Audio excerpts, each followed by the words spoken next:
They said Einstein never spoke of death, that he left the soul to poets and priests and turned instead to stars, equations, and the silence between atoms. But they were wrong. In 1954, 1 year before his death, the man who unlocked the mysteries of the universe sat down for a final conversation. It was never meant for the public. No record was published. No photographs were taken. And yet, the words endured. Hidden for decades, buried in the private collection of one of Einstein's closest confidants, the transcript reappeared in 2022, sealed in the false bottom of a safe in Princeton. The manuscript was fragile, yellowed with age. But at the top, in Einstein's own hand, was a line unlike anything he had ever written. These reflections may change humanity, or destroy it. What followed was not an interview, not in the ordinary sense. It was a confession, the kind that comes only when the clock has nearly run out. The journalist who met with Einstein never gave his name, but his questions were clear. His first was the simplest. "Professor, do you believe in life after death?" The manuscript notes a pause, then a smile.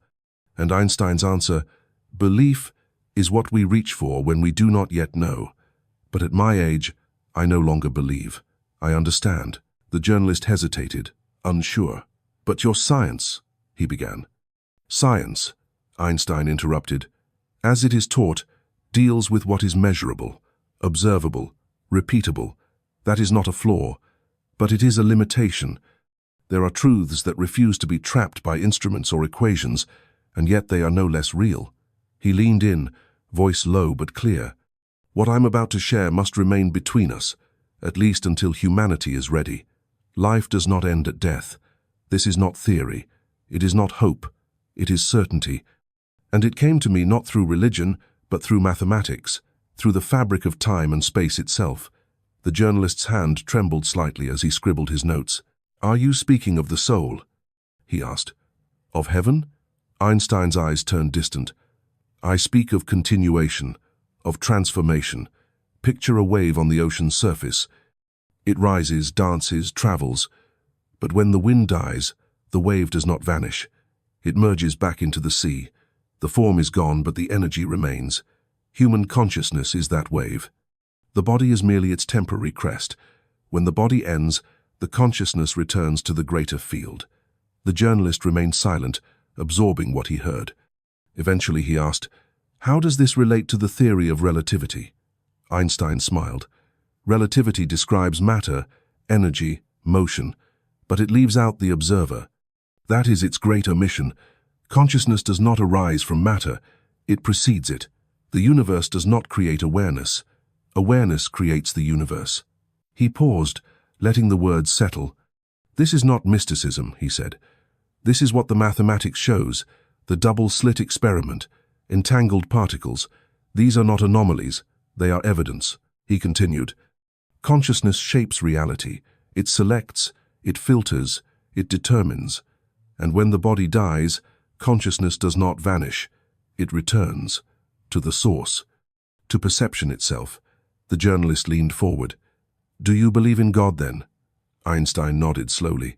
"But not as most imagine. God is not a being, not a judge. God is the ocean itself, the field of awareness from which all life flows and to which it returns. No soul is ever truly lost. Death is not an end. It is a return home." Outside, a soft wind stirred.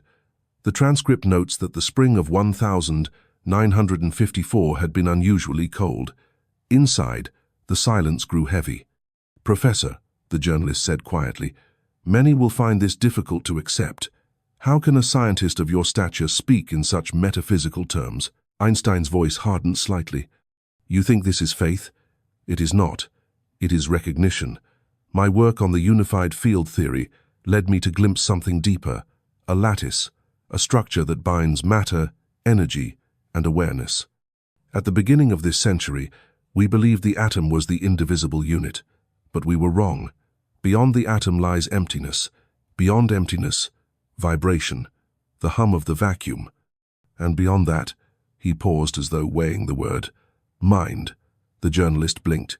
"You mean consciousness exists independently?" "Yes," Einstein replied.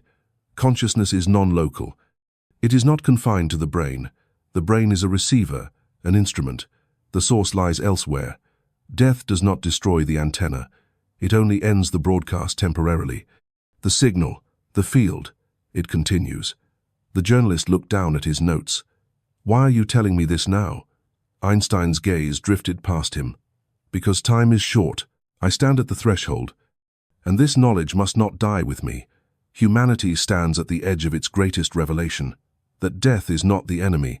But if this truth arrives too soon, it may be distorted, used to control, to deceive.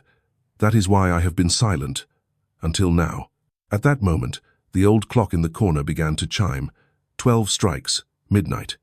The journalist later wrote, "It felt as though the universe itself had paused to listen." Einstein continued, "What awaits us beyond death? That depends on awareness. Those who live only for themselves' power, pleasure, dominance remain tethered to the lower frequencies. Their consciousness lingers in echoes. But those who seek truth, who love, who give, they rise. They return to the source. And from that place, some choose to return again." Reincarnation? The journalist asked. Einstein nodded. Yes, but not as punishment, as opportunity. Rebirth is not forced, it is chosen. Free will is the law of consciousness. When a soul is ready, it may leave the cycle entirely. What ancient traditions called liberation, and in that moment, the wave does not vanish. It becomes the ocean, not in fear, but in light. A stillness fell over the room. "We are all travelers," Einstein said, "and death is not a wall, it is a door." The journalist felt his throat tighten. Still, he asked, "If this is true, why do others not speak of it?" Einstein's smile was faint. "Because truth is both too simple and too dangerous. Scientists fear ridicule, religions fear losing authority, and those in power fear losing control. But some knew. Newton, Planck, Tesla, even Darwin near the end. But they remained quiet, or spoke in riddles, as I have, until now." The journalist's hands were trembling as he wrote. "There's more," Einstein said. "Even in my most famous equation, EMC2 quad, there is a missing layer. It shows the interchangeability of mass and energy. But there is a third form, consciousness. It too is energy, subtle, powerful. And like all energy, it transforms." The journalist asked, "Then death isn't real?" "Death is real," Einstein replied. "But not as people believe. The body dies, the personality fades. But the essence remains. Just as energy cannot be destroyed, so too does consciousness endure. All who have lived still exist, in other frequencies, other dimensions. Their memories, their thoughts, preserved in what some call the Akasha," he added, "and we are not separate from this field. That's why we feel déjà vu, why we dream of things we've never known, why intuition sometimes speaks louder than thought. These are not coincidences, they are echoes." The journalist, quiet now, finally asked, "But if this is true, why suffering? Why illness? Why loss?" Einstein's eyes grew solemn. "Because suffering teaches. Pain is the crucible in which awareness expands. Just as the body grows stronger through resistance, the soul grows through adversity. Every life is a lesson, even those we cannot yet understand." Then his voice changed, urgent. "But something is happening, a shift. Humanity is accelerating technologically, but losing its center. Division is growing. People forget they are reflections of one another. This is dangerous. If we do not remember who we are, we may not survive what comes next." The journalist could barely write. "That is why I chose to speak," Einstein said. "Perhaps for the last time. Let these words serve as a reminder. Death is not the end. The enemy is not your neighbor. The enemy is ignorance, and only light dispels darkness." The interview was ending. Einstein stood slowly.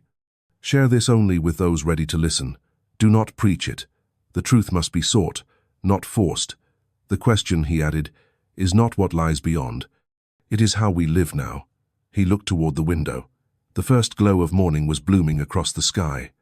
"Love," he said, "is the only force that does not vanish. All else fades, but love moves forward." He turned to the journalist one last time. "Death," he whispered, "is awakening for those ready to see. Then he extended his hand. They shook, firm, human, real. The journalist stepped outside into the cold morning air. The door closed behind him. The trees were budding with early spring, and though the world around him looked unchanged, something inside him had shifted forever.